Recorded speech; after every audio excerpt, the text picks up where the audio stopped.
What's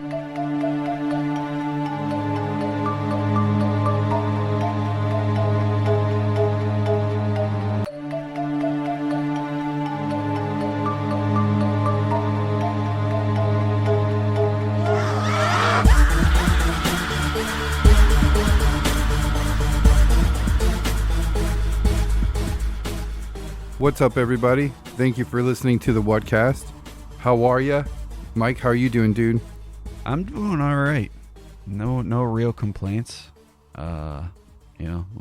Living life, doing things like that. That's about all I can say about it, really. Excellent.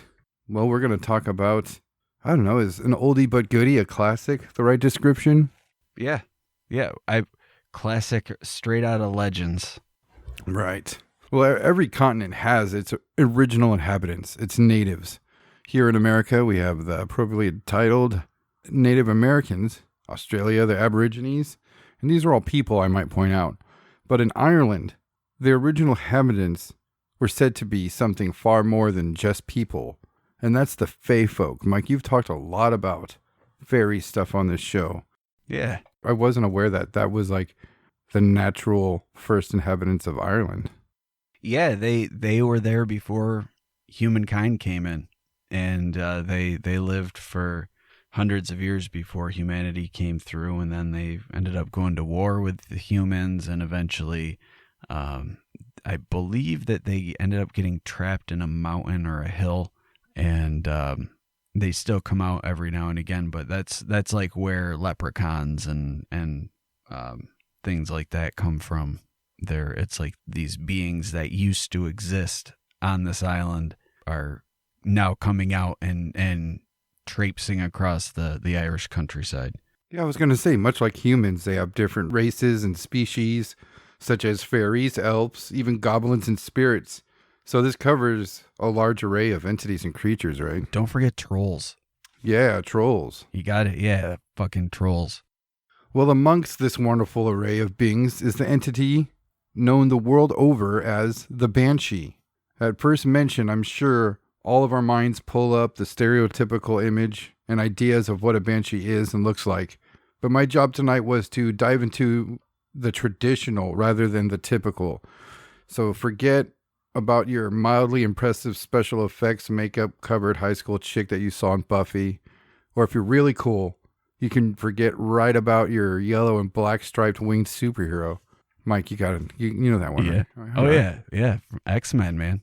Hell yeah. But for the sake of conversation, and be as Scooby-Doo as you want, Mike, what is a Banshee to you? A Banshee to me I first remember seeing the Banshee as a little kid when I was watching Darby O'Gill and the Little People, I think it's called. And a Banshee approached the castle, and it was like this cloaked figure that was screaming and wailing. And then I think wasn't there a Banshee monster in my pocket? Yeah, it seems like anything like that. There was a Banshee.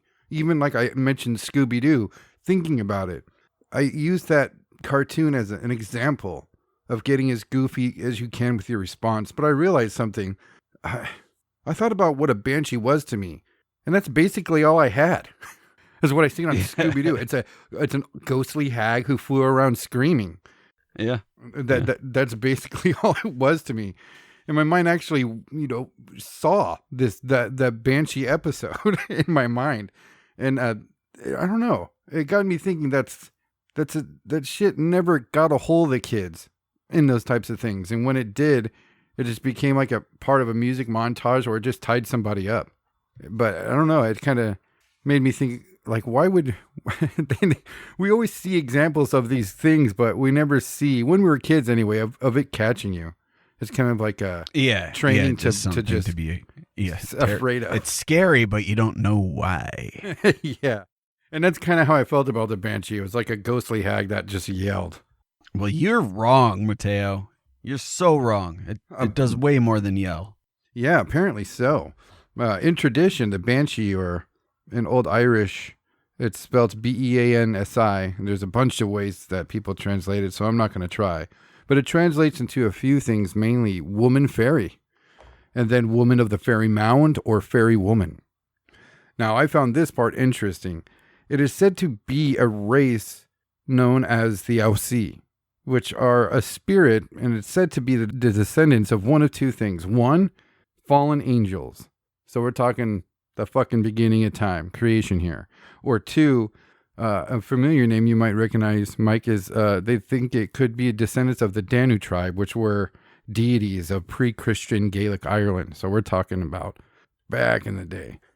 Yeah, the Tuatha De Danann, I believe they're called. Yeah, so right off the bat, Scooby-Doo lied to me. It's not just some pesky lawyer trying to foil the gang's plans. These things seem to be originated from heavy-duty, powerful stuff, original gods or their creations thereof. But the Banshee kind of traditionally has like a Mothman feel to it. If you hear the Banshee, and that's how people most commonly describe it, experiences with this thing, right? That's how you know a Banshee's around. It's from its loud cries. Yeah, it'll announce itself as it approaches. Now, again, in what I think of a Banshee, it's just going to fly by. I didn't know what to be scared of or why to run from it, but if you read more into it, it's supposed to predict the death of someone that you're close to or perhaps someone that you even love. Like I said, like Mothman, an imminent warning. So it might not be so bad for you if you see one, but it's still a frightful sight, I guess.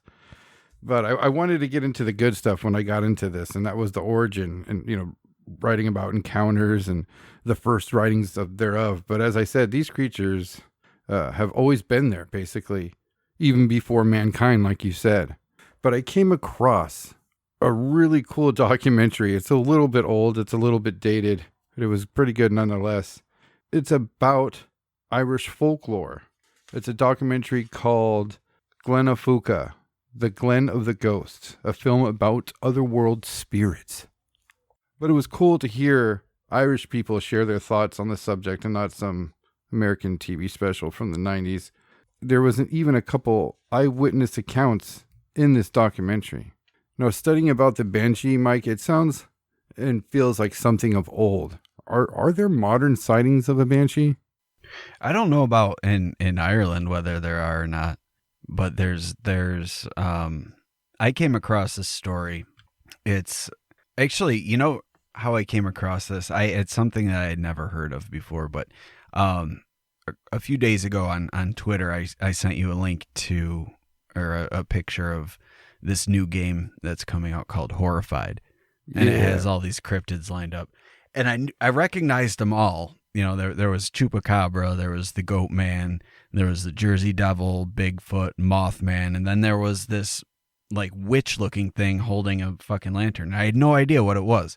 I was thinking like it was maybe like the old hag or something, but it's specific to certain sites in the United States.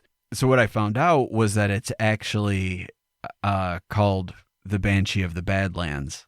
And for anybody who doesn't know, it's referring to Badlands National Park in South Dakota. But the legend surrounds this one butte specifically called Watchdog Butte.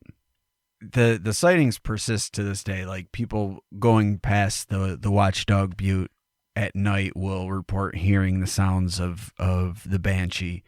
And the typical sighting will be the Banshee will be up on top of the hill and they'll just see the green glow coming off of her and hear the scream.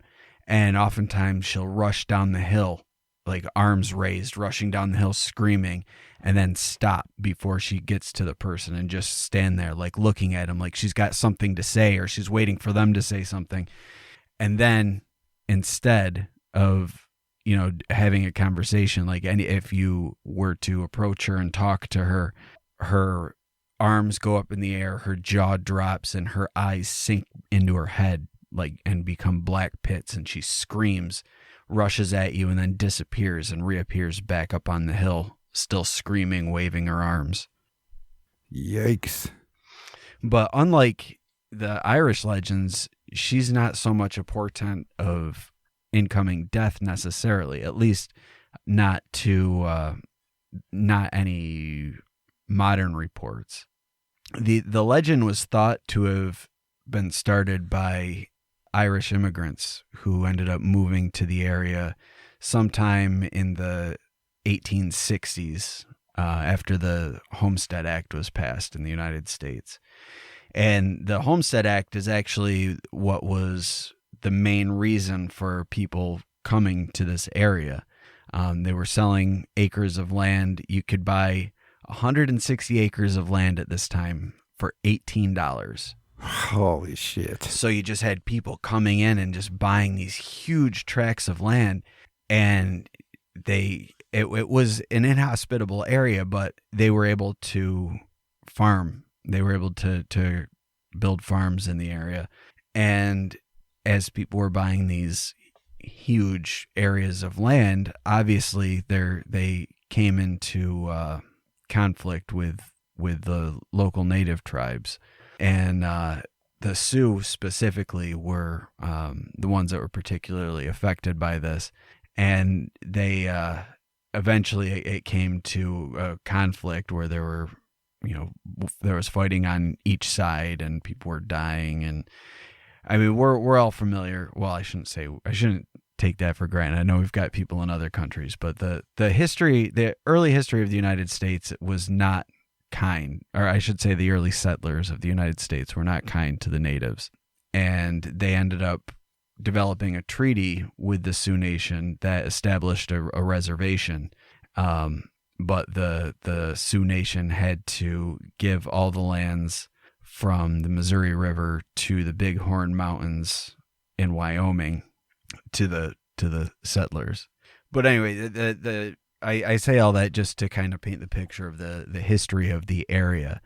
But the Irish immigrants, they were part of this group of people that were buying up this land in the 1860s, and they were making reference to this banshee in the Badlands back then.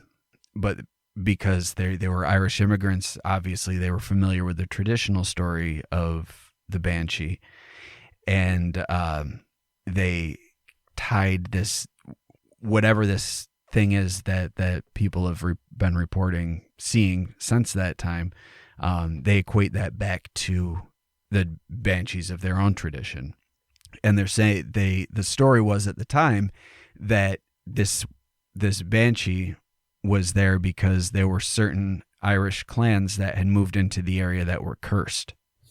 And she was there to warn these cursed clans that their death was coming. So it does kind of have a hand in the Irish tradition, but it's different because other than these early Irish immigrants reporting seeing it and thinking that it was a curse on the clans, no one else has reported death after seeing it or meeting it. Oh, wow. And really? It's something that a lot of people have reported. And I should say no one has reported death from the banshee itself. But there's different ideas behind what this could be. So obviously the Irish immigrants linked it to their mythology, but there's others that say that this was a settler woman who was killed by natives, and that's her ghost haunting the area. There's others that say it's the ghost of a native woman who was killed during the conflicts, and this is her ghost haunting the area and cursing the area. But it's no one really knows. It seems to have started from these Irish settlers, but were they reporting seeing this? Was this like a recent haunting as a result of the conflicts, or was this something that was being reported before the conflicts even began? Right. And maybe it's, the Irish are just painting, it's a screaming ghost woman, so clearly it's a banshee. What else could it be? Right. They're like, we got one of them. It's called a banshee. Yeah. And that means somebody's going to be dying soon. So, yay. That's interesting. Again, one of these cryptids or creatures, be it a physical thing or something of paranormal origin, it's the phenomenon shared in another place. Can you imagine being those Irishmen coming to America and then coming in contact with that and going, fuck, they have those here too? Yeah, right. And you could see why they would think that it was something that followed them. It was a cursed clan that brought the banshee. Right. Fucking Dave brought that thing with him. I know it's him. Yeah, you can't trust Dave. Fuck that guy.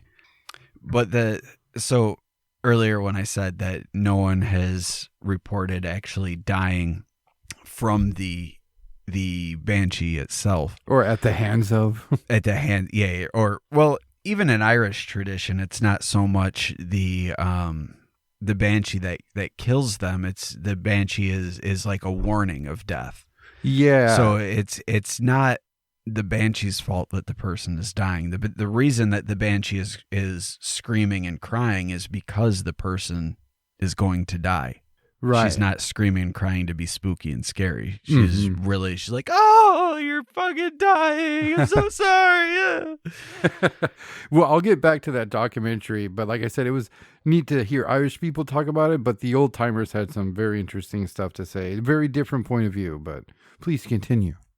All right. Well, so this part, and maybe they mentioned something similar to this in the documentary, but this part is very different from anything that I've ever heard about banshees. But the Banshee of the Badlands has a companion. Oh. And this companion, when she shows up and does her screaming thing, usually after she shows up, there's a skeleton that'll walk around the area. And he walks around searching for music. And if he hears the music, he'll go over to he'll approach wherever the music is. If the music is inside, he'll sit outside, and he just kind of sits there and bobs his head to the music. And then this ghostly violin shows up, and he'll grab the ghostly violin out of the air and start playing along in time with the music. And apparently, from all reports of this music, anyone who hears it says that the music is amazing.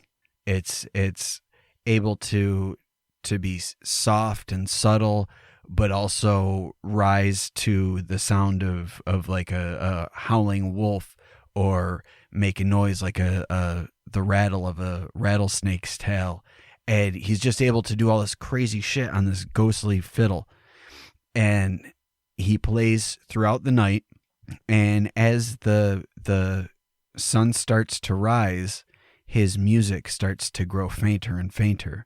But anyone I shouldn't say anyone, but if anyone hears the music, there's a chance that they'll become hypnotized to it. And as the skeleton moves away as the sun rises, they follow the sound of the music, and the skeleton will lead to areas with like a rocky pit or a steep ledge, and using the sound of his music will lure people off of these ledges to their death.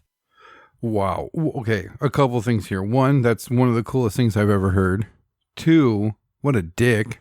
And three, can you imagine if we were alive in that area at that time? Like, we would just get super drunk and like handcuff ourselves to like our wood burning stove and wait for that thing to come. Just listening to the music, be like, this is the greatest music of my life, and I really want to follow it, but thank God I had the foresight to handcuff myself. Yeah, we just jam along with it until we fell asleep.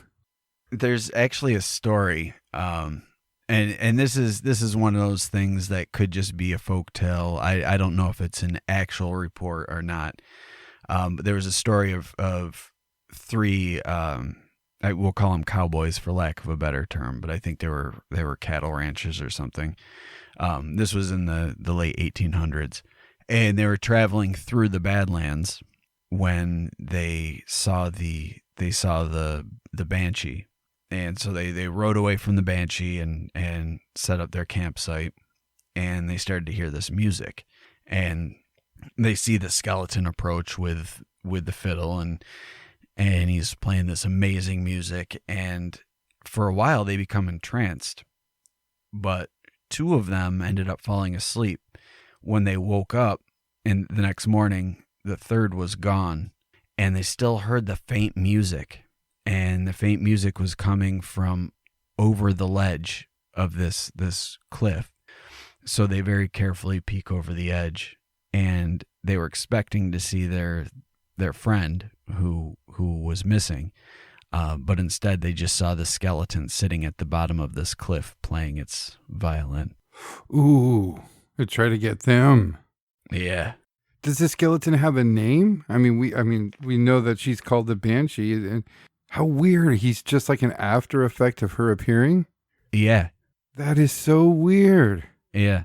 And he doesn't always appear with her. It's just something like if you're, I guess music, like if you see him or if you see the Banshee and then you go back in camp and you're playing music or something, that'll attract him. That's crazy. He's got a taste for the musics. But who knows? I mean, maybe the skeleton is a she, and maybe it's the skeleton of the whoever the woman was that the Banshee is the ghost of. And so after the Banshee appears, then her skeleton reanimates and wants to play the fiddle. And it's like, you know what? Fuck you guys. You're going. You're dead. If I'm dead, you're coming with me. That is fucking awesome. That is cool. Yeah. Yeah, it's a really cool legend.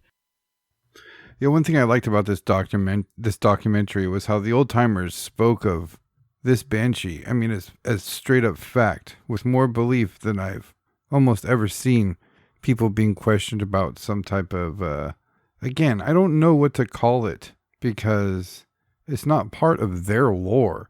It's part of their history.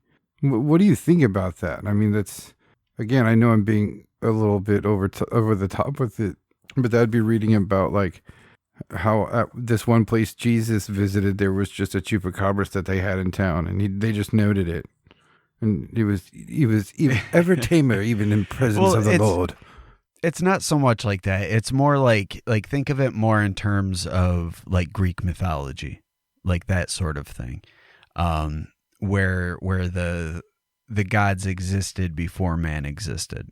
And so these beings, the first of their kind and their initial descendants were the gods and goddesses of that area. And over time, it was, the humans came, they got into battles, and then they were relegated to myth. So their power was diminished, and now they're kind of taking the role of like nature spirits, like leprechauns and fairies and things like that. I think it's all kind of just different names for the same type of being, but right.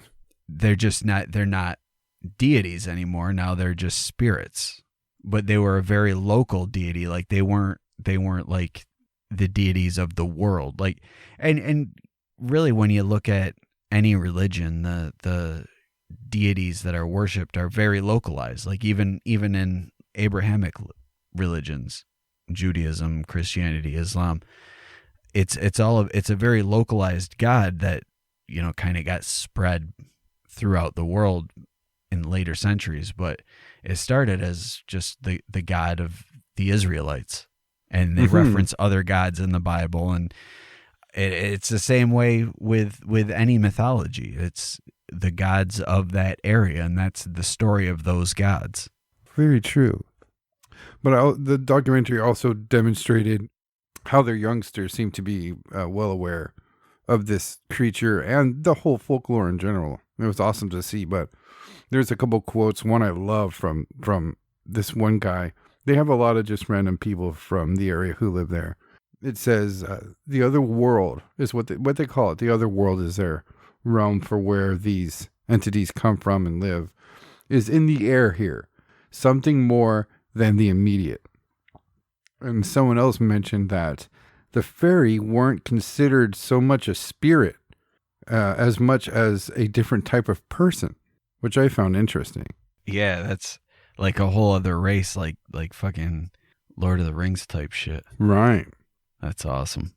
And it seemed like the older the person, the more, maybe the more set ways in the old traditional pagan ways of the area, the more they believed. Every older person, I don't like to say old person, every older person that talked about it, spoke of it as fact.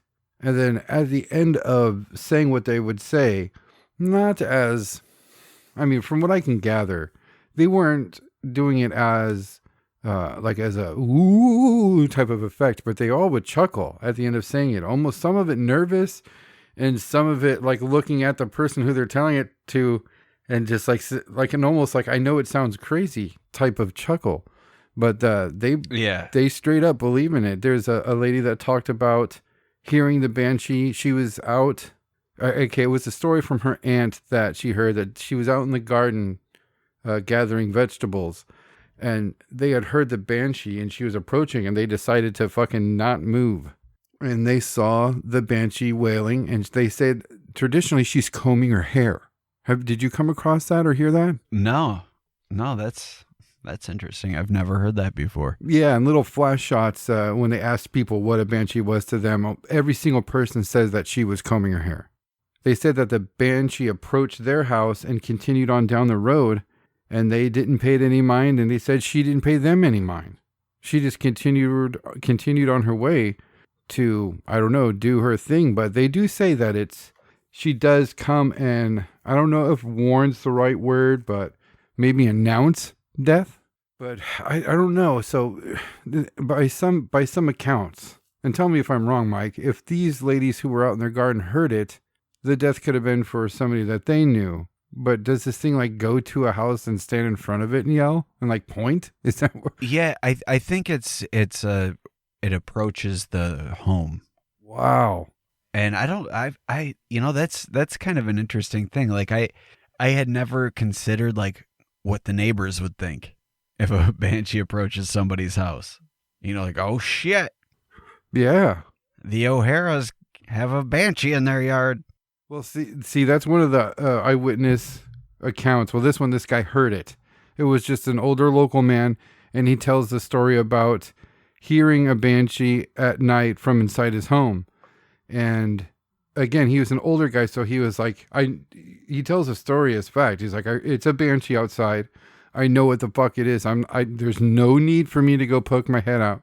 But apparently it walked to a neighboring property's yard.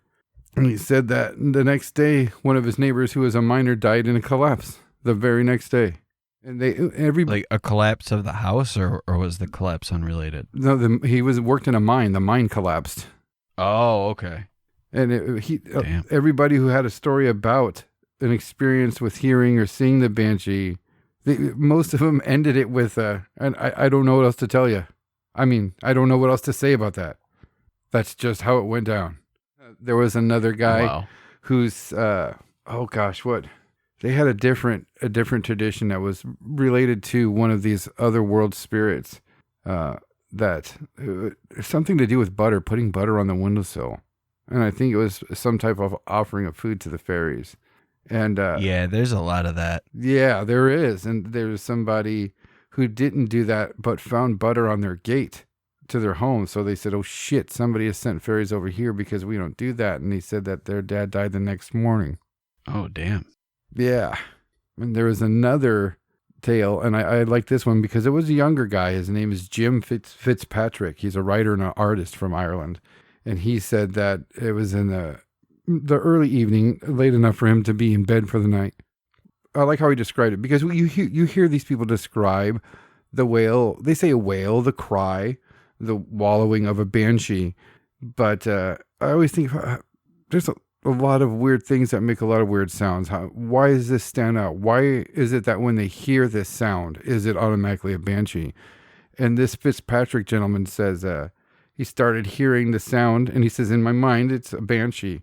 But he goes on to, he's like, you probably heard like a cat, like gnarling, like it's going to fight. Mike, you know how loud they can get. And first time you hear that, you go like, holy shit, no wonder they called the Tasmanian devils on Tasmania devils. Like if they were, those people were sitting on the beach and hearing shit like that from a bigger animal, that's the only thing it sounds like. But he says it sounds like somebody's truly killing a cat.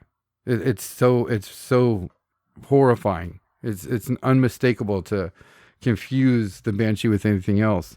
And he said that he popped up out of bed and looked out the window, and he couldn't see it, but he can hear it, and it was getting closer. And he just decided to go lay back down and put the covers over his head. And he said that when he got up in the morning, he told his aunt, and she said, yeah, I heard it. That was the banshee. And she says, it's for, I guess, your uncle or something, somebody, Frank, a family member named Frank. She says he's dead because apparently that banshee came to their house. And he said... to let them know that a loved one was dead? Yes. And they had, the only family member they had named Frank that he knew of was a relative that lived in New York. 2 days later, they got a telegram that he was dead. Oh, wow. Yeah. So he died in New York, but it visited them in Ireland. Yes, to let them know that a loved one had passed. Wow. Yeah. And this documentary is a little bit old, 15, 20 years old, maybe a little bit more. I don't want to say, because if it's older, I'll feel bad.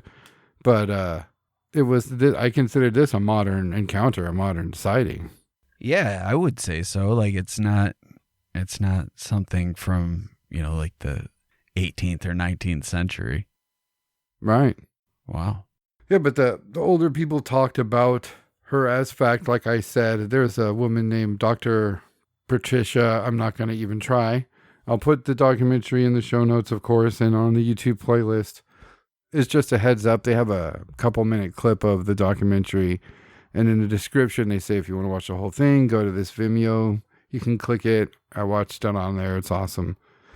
But she said that when you deal with the older people, the people who know about the pagan roots of where these things come from, that the banshee is almost not a bad thing at all.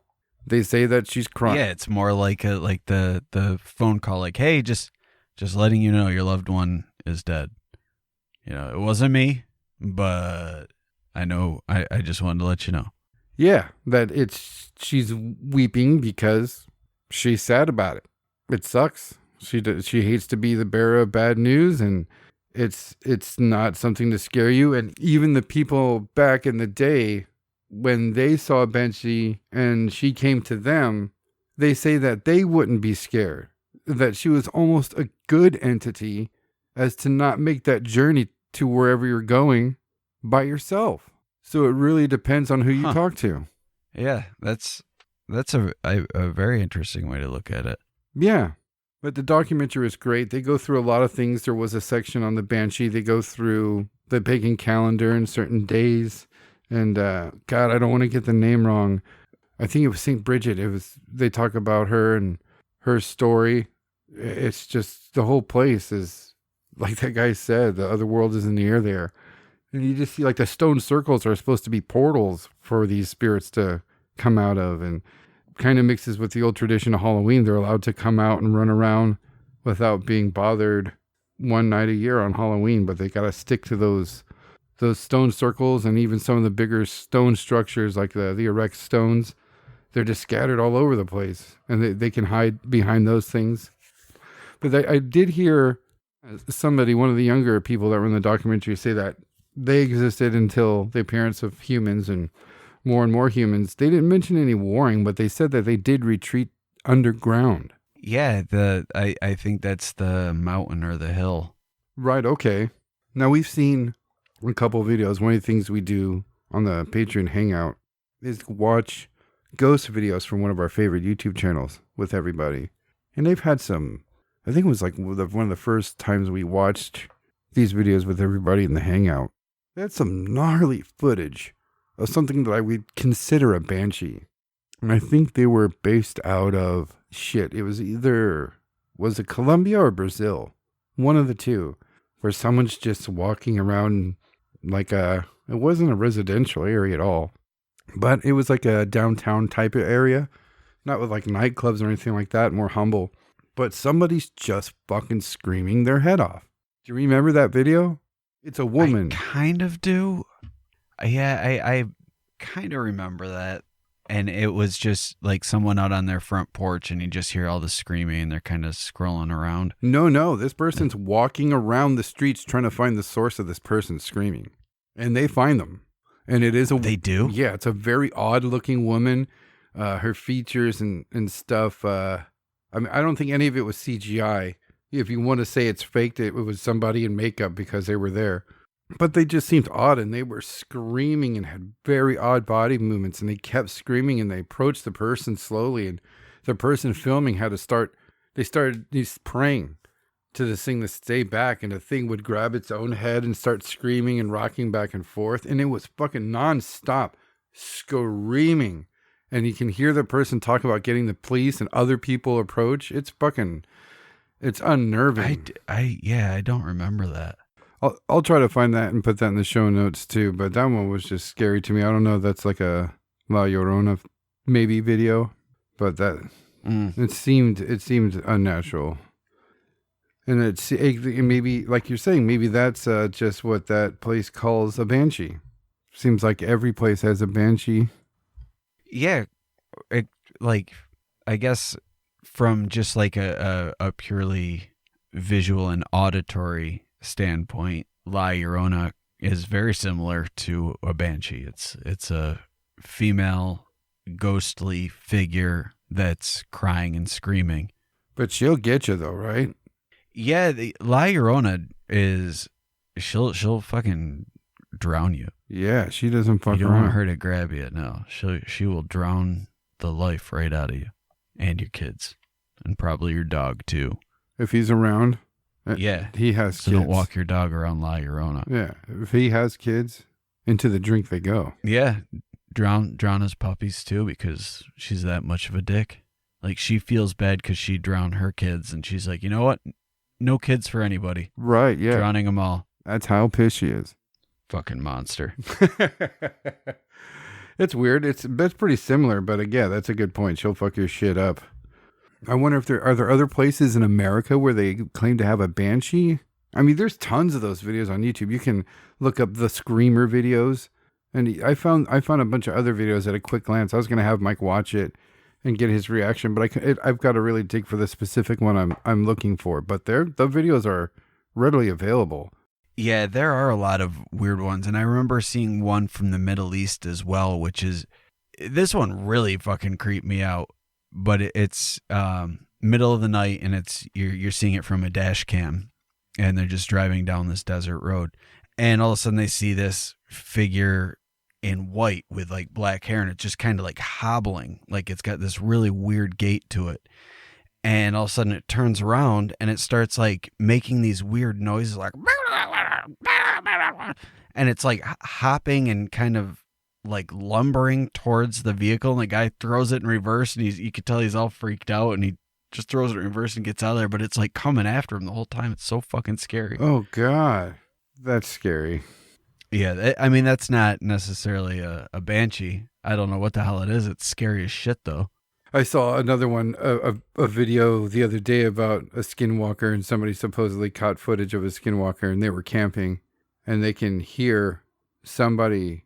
Well, you can hear in the video somebody screaming, "Help! Help me!" Like in such a panic-stricken way, super loud. Like hearing it, I would have wanted to react to help them, and they were filming off in the distance to try to find something, and then in the foreground, a lot closer than you'd assume, somebody kind of stands up, and it almost seems like they're naked and they're standing still, and you can just hear some scream, "Still, help me!" And this thing's just standing there, not moving, looking at them. "Help me, please! Oh God, help me!" Yeah, I was like, holy shit, fuck that, and fuck camping. I love camping. I'd probably love it too, but with my luck, that's something like that's gonna happen. I know it. Yeah. It'll be my luck. I will have the ghost bear outside of my tent. Exactly. Check out that video I just sent you. It's the one that I was talking about. Ooh, okay. I want to check it out.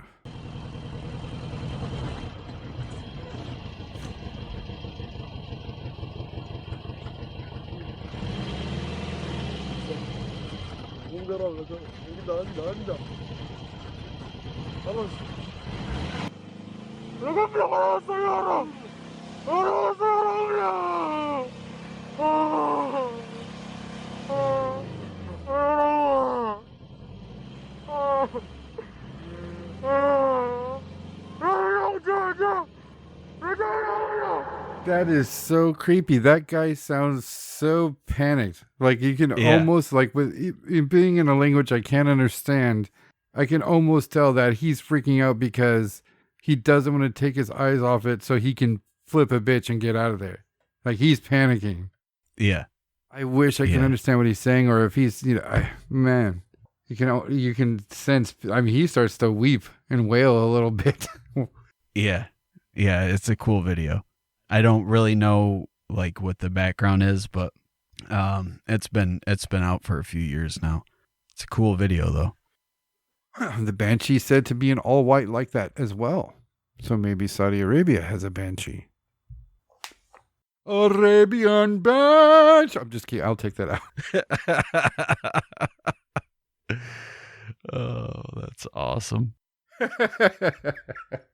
Wow, I didn't realize it was such a shared phenomenon. I can make the Banshee, La Llorona, Screamer, Saudi Arabian desert witch connection. Yeah.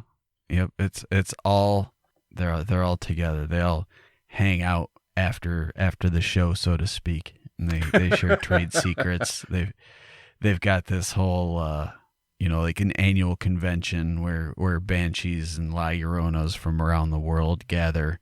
Just standing around a big giant conference room screaming, nodding their heads and using hand gestures like, oh, I get it, and writing stuff down while they yell. Yeah. It's incredibly loud for the outsiders, but for them, it's a way to network, share trade secrets. I think all 80s hair metal bands lead singers were Banshees. It's possible. It's definitely possible. I have heard rumors that Vince Neil tries to get in, and he's usually turned away at the door.